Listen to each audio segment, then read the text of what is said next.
மக்கள் அனைவருக்கும் வணக்கம். உங்களுக்கு ஒரு மகிழ்ச்சியான தகவல்.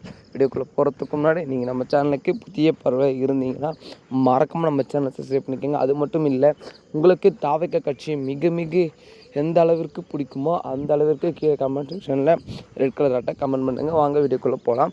அதாவது விஜய் எடுத்த திடீர் முடிவு, பீதியில் அரசியல் களமே பீதியில் இருக்கிறது. அப்படி என்ன முடிவு எடுத்தார்னா, கூட்டணி சேர முடிவெடுத்து விட்டார்.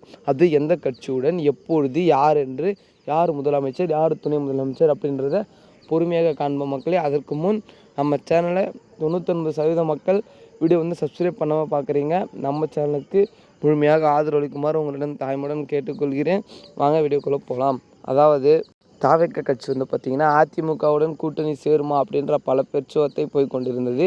அதிலும் குறிப்பாக அதிமுக துணை முதலமைச்சர் பதவி தராங்க நமது தாவேக்கா தலைவர் விஜய்க்கு. ஆனால் அதை மறுத்து விட்டார். ஏனென்றால் அவர் நிற்கிறது முதல்வர் வேட்பாளருக்கு தான். ஆகையால் முதல்வர் பதவி கொடுத்தால் எங்களால் கூட்டணி சேர முடியும் என்று தெளிவாக கூறிவிட்டார். இது உங்கள் அனைவருக்கும் தெரியும்.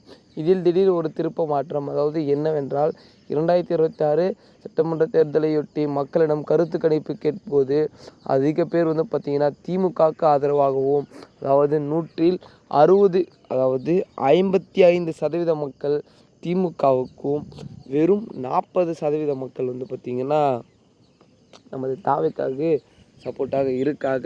இதில் அனைத்து கட்சிகளும் கணக்கெடுக்கும்போது அதிமுக, தாவேக்கா, திமுக இந்த 3 கட்சியை கருத்து கணிப்பின் பார்க்கும் பொழுது அதிமுக பார்த்திங்கன்னா 20%, நமது தாவேக்கா கட்சி 35%, மீதமுள்ள சதவீதம் பார்த்திங்கன்னா திமுக கட்சி நிரம்பி இருக்கிறது.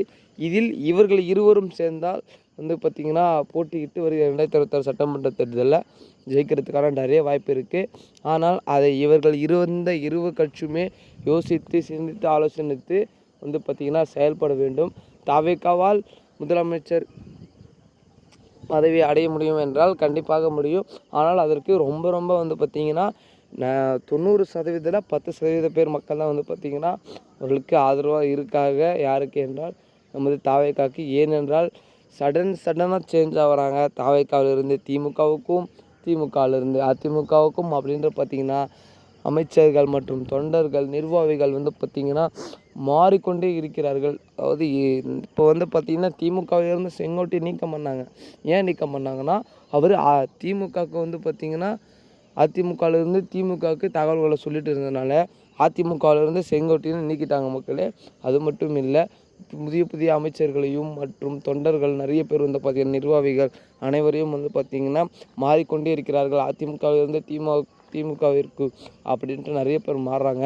அதாவது திமுக பலம் கூடிக்கொண்டு தான் போயிருக்கிறது. தாவேக்கா ஜெயிக்க வேண்டும் என்றால் அதிமுகவுடன் கூட்டணி சேருவதே ஒரே வழி.